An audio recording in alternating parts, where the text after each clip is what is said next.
In Joplin, Jasper Products celebrates 25 years. I'm Kenny Foreman, and I'll have more on that coming up. Plus, a Carthage utility company gives residents an up-close look at how water and power reach their homes. And big changes for one local library means temporarily shutting its doors to the public. The 4 states' most watched news starts now. A Joplin company is celebrating dozens of years in business, serving North America. This is KOAM News. I'm Samantha Walker. Jasper Products held a ribbon-cutting event, which included a proclamation from Joplin Mayor Keenan Cortez. KOAM's Kenny Foreman tells us more. 25 years ago, Ken Halbine and his brother had a vision, a desire to sell nutritional protein shakes that people would buy. We were looking at the mega trend of convenience and nutrition, and the shelf-stable protein shakes that we make accommodate both of those needs. Convenience because it's portable, you can take it with you, it's shelf-stable, it doesn't have to keep refrigeration. With that vision, Jasper Products was born. The company has grown for 25 years, now selling more than 1 billion packages each year with the help of a partnership with Dairy Farmers of America. We feel like we're a big part of what makes Joplin successful as a community. The restaurants, all the other things that people go out and spend money on, goods and services.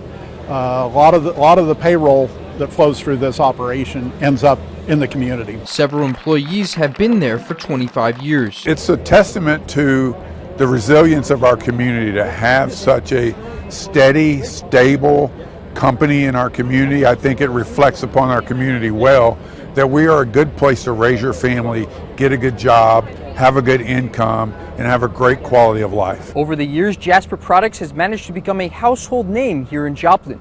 They currently employ just under 1,100 employees, which translates to 1 in every 46 Joplin residents. Almost all of our employees are area natives. They've come from this area, and the workforce has been excellent over the years, and that allows us to run an operation that's better than our competition. Halbine says he's looking forward to more successful years.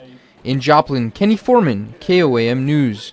The nearly 3 million square foot facility currently ships 90 truckloads of Jasper products per day. Chief Meteorologist Doug Hetty joins us with a first look at the weather. Yeah, and it actually turned out to be a much cooler day for us today, and we're going to have a nice, crisp fall night for us tonight as we drop back all the way down into lower 50s. So kind of chill. Well, it will be chilly when you wake up tomorrow morning. Could get a random shower Thursday and Friday, but we do heat back up. So enjoy this stretch as we go through the next couple days. Still kind of socked in with a lot of clouds. Especially along that I-44 corridor. These will start to break up just a little bit as we go through the night. So eventually we'll have clear skies. But look at these lows, 49 Nevada, 53 at Monette, 54 in Miami Chanute, down to about 50. As we go through the day, great day. We should warm up 76, 77 degrees as we go through the afternoon hours tomorrow. Then a couple little showers start to pop up by Thursday morning. We'll talk more details about that here in a bit. Thanks, Doug. With fall weather setting in, lawn care and tree experts remind homeowners to keep up with maintenance. Noel Boyer's tree company just finished cleanup from April and June storms. Now he's seeing more calls for routine tree inspections. Warmer October temperatures can extend the growing season for some plants. Lots of people that just want us to come and look at their trees, inspect them, see if there's anything, dead wood, broken limbs, cracked, split, disease, dying, any of that stuff that we need to get out this fall. Cooler air will send trees into dormancy, minimizing damage from trimming. Lawn care expert Sean Jones says keep grass shorter so leaves blow through. Homeowners should reseed now and prepare sprinkler systems for winter by scheduling blowout services. Residents in Carthage are getting a rare behind-the-scenes look at how their lights stay on. Carthage Water and Electric Plant is hosting public tours of its historic power plant on South Wither Street today. Each tour lasts about 30 to 40 minutes and gives visitors a look at how the utility provider powers the community around the clock. The Carthage Public Library will close for about 2 to 3 weeks starting November 3rd. Library leaders say the closure will allow crews to complete front entrance renovations and ceiling repairs in the dome area where water damage made the space unsafe. During the closure, the book drop will be closed and patrons are asked to hold on to borrowed items until reopening. Free Wi-Fi will remain available in the parking lot, and ebooks and online resources can still be accessed.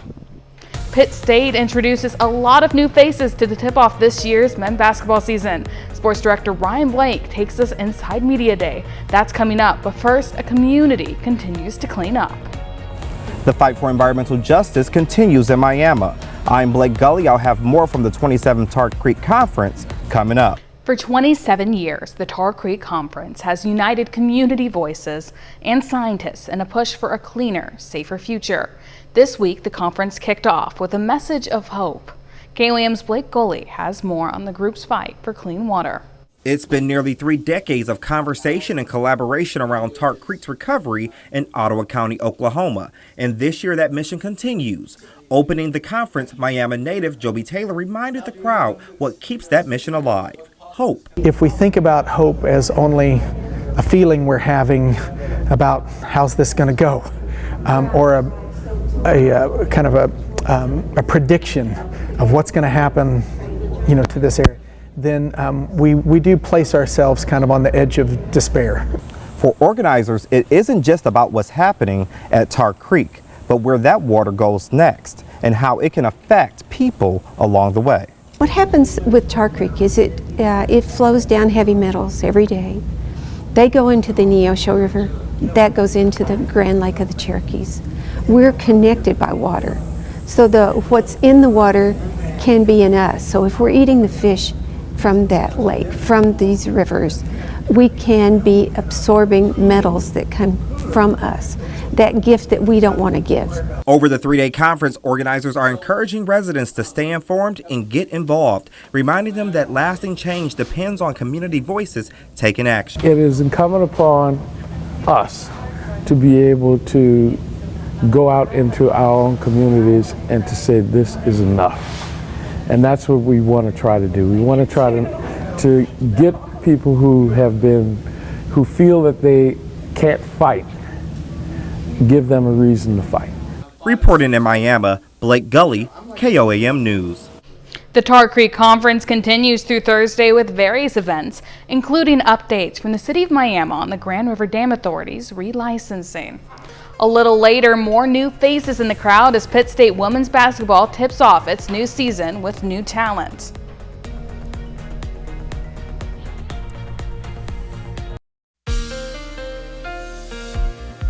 Well, it definitely turned out to be a cooler day for us today, which is nice. It feels like October across the region. In fact, it's 15, 20, even 25 degrees cooler than what we were this time last night. So it feels nice. Now, it's not going to last long, only for a couple days, and then we're going to warm back up. But if you like the fall-like temperatures, enjoy it over the next couple days. One reason why, we've had a lot of clouds all afternoon, so especially along that I-44 corridor and especially south. These will slowly break up as we go through the overnight hours for us tonight. So eventually we'll get clear skies. That's going to allow those temperatures to drop. Clear skies, light winds. We're going to go kind of chilly. I mean, look at this, 49, Nevada 55 in Cassville, Grove, Grand Lake 54, 52 in Parsons, so kind of chilly.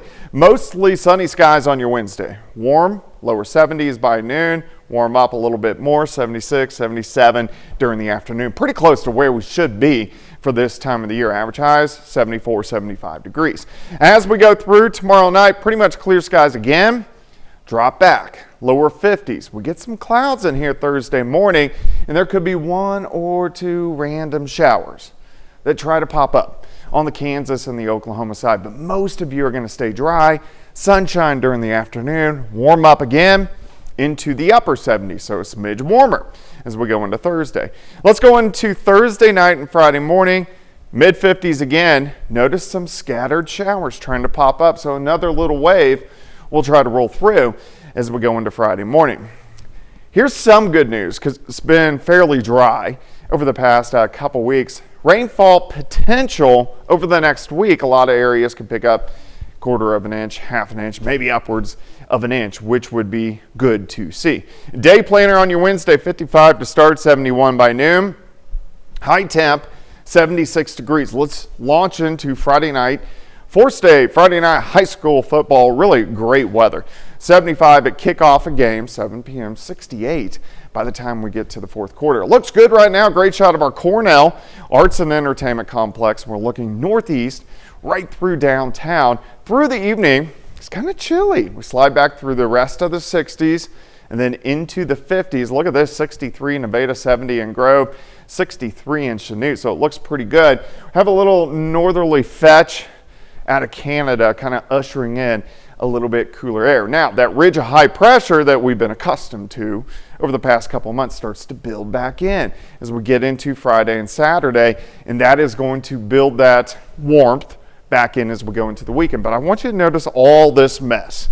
Western third of the country next week, that's going to up our chances for rain, especially on Monday and Tuesday. All right, let's go into Friday. Here's some showers in the morning, push through. Afternoon looks good. We're into the mid-80s. Let me take you into the weekend. Here we go again, a little warmer. Now we're talking mid-80s. Now we're talking upper 80s as we go into Sunday. So a slow warming trend, but the next few days look great. 76 on your Wednesday. Let's go 79 Thursday, 82 on Friday. Mid-80s over the weekend. Staying pretty warm, but it feels October-ish out there at least today. I know, I'm enjoying the cooler temperatures. I'm able to break out some sweaters, at least maybe for a little while. Yeah. See those 80s again. I mean, it's still 70s for highs, but yeah. I can pretend. Yeah, I can trick myself. Yeah. Thanks so much, Doug. Here's a live look from the annual National Night Out event in Wyandotte, Oklahoma. The block party hosted by the Wyandotte Nation Police Department kicked off tonight at 5:30 with plenty of good food and drink, music, plenty of giveaways, and tons of emergency vehicles for the kiddos to check out. The annual event is designed to increase crime prevention and community ties through the police community interaction. This is the 13th year for the event in Wyandotte. Still ahead, the MIAA Basketball Media Days were held in Kansas City on Monday with Pitt State and Missouri Southern in attendance. When we return, we'll hear from the Gorillas men's and women's teams as they gear up for the season. Basketball season is right around the corner with the Pitt State men's basketball squad playing in their first game in less than a month. And after back-to-back winning seasons, this Gorillas squad will feature a lot of new faces this season. Following the 2024-25 year, Pitt State saw some key pieces move on, including reigning MIAA Player of the Year, Jordan Friesen. Looking at the roster heading into this year, the Gorillas have 10 newcomers to only 8 returners, but this offseason has been more off the court. Returning players from a year ago, like redshirt sophomore Evan Jackson, have embraced the new faces and took them under their wings to create a strong bond. We got like 4 or 5 freshmen. I have them come to my crib. I cook for them and all that stuff. It made me kind of feel like a little old, but it's kind of fun to do as well. Like I feel like an uncle role kind of. It's nice to like to show them the culture, how we are in practice, our energy. We go to the football games, volleyball games, how we show like affection to other sports as well. Like really like a family. It makes me happy. Like I smile all the time about it because like I just like feel happy like having everybody together. Guys like Ev, coming in making it feel like home. Coming from Mississippi, I'm a long way from home, so guys like Ed play a big part in just building the team chemistry, and the guys from last year that are returners, they play a big part in that, making it feel like home. On the court this season, Pitt State is focused on improving their defense and rebounding. As head coach Jeff Boschee and his staff recruited to fill out their roster, their focus was to add pieces that can make an impact defensively and on the glass. At the end of the year, you're always recapping what you did well, what you didn't do well, and I thought going into recruiting, that's something that we emphasize with the coaching staff is we've got to get more athletic, we've got to get longer and bigger because we've got to address those areas of, defensively, how do we protect the three-point line, how do we do a better job of keeping the basketball in front, how do we collectively guard with 5 guys and then finishing it with a rebound, and then also on the flip side, getting to the offensive glass. And that's something that I feel like my teams in the past have been really good at is getting to the offensive glass, and I didn't feel like we were great at that last year. So that's something just trying to emphasize this year with these new guys. The Gorillas opened their season on November 1st in the Division II CCA Tip-Off Classic in St. Joe, Missouri with a matchup against West Texas A&M. Pitt State women's basketball is coming off a historic year, finishing with the best record in program history and their first ever Division II Final Four appearance. But like the Gorillas men's squad, there's a lot of news surrounding the team this year. Pitt State returns only 2 starters from last year's team, in Harper Schreiner and Macy Mays. With fresh faces taking on new roles this season, the Gorillas are focusing on patience. PSU understands that there's going to be ups and downs throughout the season, but they also know the potential that this squad has. There will be hiccups just like any other team, but sticking together I think is the most important thing. Also just embracing it, like embracing the patience and being where your feet are, and just, times are going to be rough, times are going to be really good too. So just embracing the moment and just enjoying the journey. We've been taking practices a little slower in hopes that it will help us in the long run to make things faster and just get things clicking. This is a very young and very feisty group, and I'm very excited to see what they can do. They just bring a new young life to the program, and I'm really excited. Despite that focus on patience this season, the high expectations remain the same for the Gorillas. A phrase that the program lives by is that pressure is a privilege, and the team is buying into it, as everyone will need to step up and be ready to make an impact. It should feel like, okay, it's my turn now. Like, I get that pressure. I'm the one that's going to go take the shot, make the shot, and I get to be the one that it gets credit for it, and as a team as well. And so I think that that's where the pressure is a privilege. We have some kids that need to grow up because of their role, and then we have some kids that are going to have to grow up fast because we need them right now. There's nobody else. So you're going to play, and we need you to grow up fast. So I think the expectations, they want that, and that's where this group of freshmen and transfers, you said you wanted to be a part of it. Here it is, and so take it by the horns and roll. And I think that's where we have leadership that's welcoming those kids in, with Harper and Macy. They know they need them. So there's no animosity. It's like, task at hand, let's get this done, and let's go to work.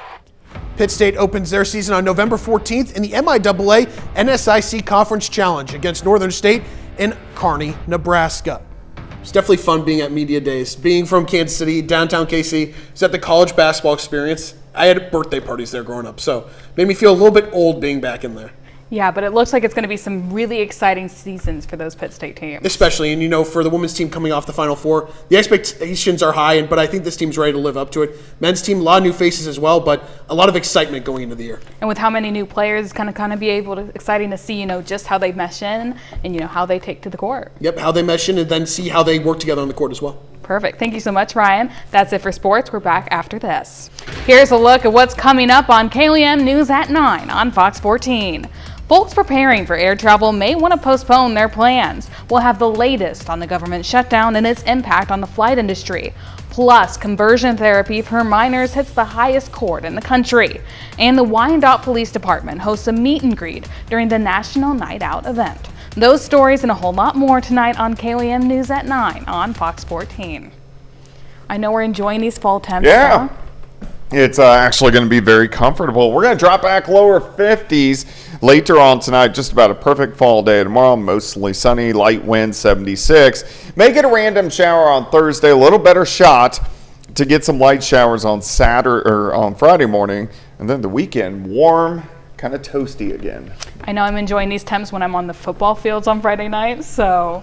Temps can be a little bit warmer for Pitt State this weekend, but lower temps mean basketball is getting closer. Can't believe at the start of next month, Pitt State men's basketball already in action. Yeah. Feels like we just started football season.